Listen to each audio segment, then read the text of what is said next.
Fala galera, tudo bem? Mais um vídeo histórico hoje por aqui. Vamos falar sobre um dos grandes jogos da era Premier League, muito por como ficou marcado, né? A Batalha do Buffet, o fim da invencibilidade de 49 jogos do Arsenal, que tinha sido campeão invicto em 2003 e 2004. Então vamos até outubro de 2004, já na temporada 2004-2005, para esse jogo tão famoso, tão marcante dentro da história, dentro dessa década, da história de uma rivalidade que era muito forte na época, né, entre Arsenal e Manchester United. Era a grande rivalidade da Premier League naquele momento, com Ferguson e Wenger, com grandes times que travaram batalhas muito interessantes de acompanhar ao longo dos anos na Inglaterra. Agora, por que Batalha do Buffet? Já começa por aí, né? Em primeiro lugar, convido você a se inscrever aqui no canal. Se inscreva aí, é só clicar aqui embaixo, já ativa o sininho da notificação. Tenho tentado postar todos os dias aí durante esse período de quarentena uma análise de um jogo histórico, sempre às 4 da tarde sai um vídeo novo aqui no canal. Então fique à vontade aí nos comentários para falar sobre o jogo, mas também para sugerir outras partidas. Estou sempre de olho aí na caixinha dos comentários. Então, por que o jogo foi marcado dessa forma, né? Em primeiro lugar, tinha todo o componente da rivalidade que se arrastava já há algumas temporadas, então eram clássicos quentes, eram jogos tensos, pegados, e nesse caso ainda teve a confusão no túnel também, não foi a primeira vez que aconteceu, mas dessa vez teve o famoso Pizzagate, como ficou chamado e famoso na Inglaterra. Anos depois o Fábregas viria a confessar que foi ele que tacou um pedaço de pizza no Ferguson no meio da confusão. Então, no meio disso tudo, algumas histórias paralelas ficaram marcadas aí do ponto de vista mais curioso, lá do folclore mesmo, mas na verdade isso aconteceu.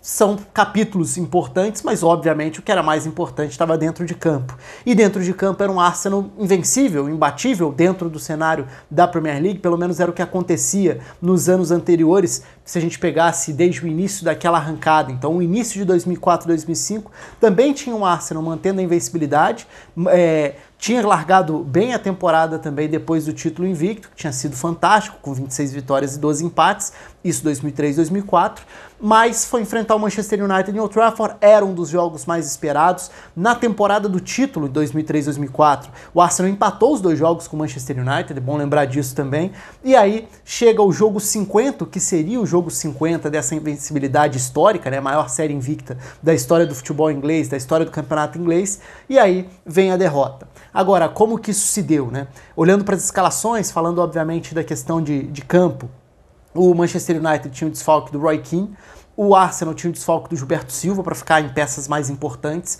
Então o United vai a campo com o Phil Neville como volante ao lado do Scholes.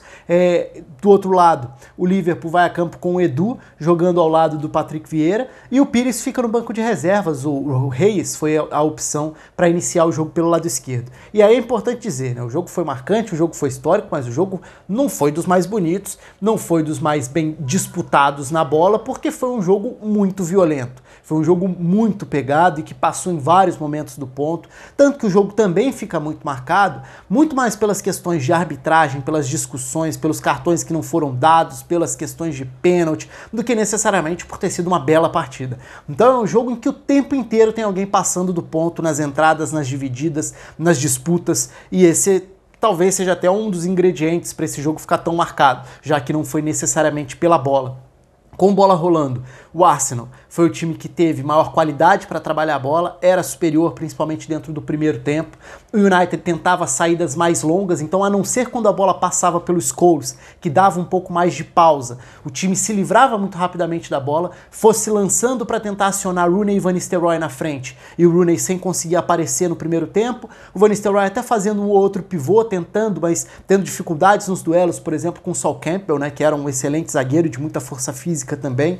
Então o jogo tem o United tentando sair rápido diante da iniciativa do Arsenal, mas sem grande sucesso. Uma das grandes batalhas do jogo é o Cristiano Ronaldo, e é importante fazer a ressalva, né? Um outro Cristiano Ronaldo, é o mesmo jogador, mas uma outra época. Eu costumo estabelecer ali a Copa de 2006 como ponto da virada na carreira do Cristiano Ronaldo, porque foi quando ele vira uma máquina que a gente se acostumou a ver por mais de uma década. E vira um jogadoraço, um jogador que acerta muitas decisões, que decide, desequilibra. Na época ele era um garoto muito talentoso, mas que ainda tomava decisões muito equivocadas, muitas vezes exagerando numa firula desnecessária, muitas vezes não dando sequências jogadas, mas já com um talento muito grande. Então ele era essa opção de velocidade pelo lado direito, e a batalha dele com Ashley Cole é muito boa. No primeiro tempo, Ashley Cole ganha e leva melhor em praticamente todos os lances. No segundo tempo, Cristiano Ronaldo começa a usar essa velocidade e a ganhar em alguns momentos também. Mas o jogo se desenvolve muito assim. O United tentando forçar as saídas, então a não ser quando a bola parava nos pés do Scholes, o time forçava a bola longa sem grande sucesso. Em alguns momentos, o espaço que se apresentava era o espaço para as subidas do Heinze pelo lado esquerdo, né? Zagueiro barra lateral, jogando como lateral esquerdo nessa ocasião, e tendo um pouco mais do corredor para explorar, muito também porque o Ljungberg flutuava muito saindo da meia direita para atuar por dentro. Então o jogo se concentrava muito do outro lado. O Ljungberg estava quase como um atacante, o Bergkamp encostava no Henry, mas o Henry tinha tendência de se deslocar muito para o lado esquerdo para receber a bola e partir para dentro em diagonal. Então era por esse lado, com Ashley Cole, com Reyes e com Henry, que o jogo do Arsenal tentava avançar. Agora, o Arsenal, ao contrário do Manchester United, já conseguia trabalhar um pouco melhor a bola no chão, conseguia trocar passes, tentava infiltrações, conseguia alguns bons passes por dentro, em especial com o Edu tentando esses passes, né? O Edu substituindo o Gilberto Silva. O Edu era uma peça importante dentro da rotação no Arsenal nesse período também, embora o Gilberto Silva fosse um desfalque importante, a dupla Edu e Vieira era uma dupla de muita qualidade. E os dois conseguem ditar esse domínio do Arsenal num primeiro momento. O jogo tem, como eu falei, muitos lances polêmicos de arbitragem, então logo de cara já tem uma falta não marcada do Ferdinand, que seria uma chance clara, que poderia gerar cartão, tem reclamação de pênalti, tem de tudo. Mas até para não ficar só na questão da arbitragem, né? Vem o segundo tempo, e no segundo tempo o United começa a encaixar um pouco mais. À medida em que o tempo vai passando, o United começa a encaixar algumas saídas um pouco mais rápidas para os contra-ataques. Só que o gol, mais uma vez, vem de um lance de discussão de arbitragem, porque é um pênalti, e é um pênalti bastante cavado pelo Rooney, né, que força a barra para cima do Sol Campbell. O Sol Campbell faz um movimento com a perna, mas recolhe.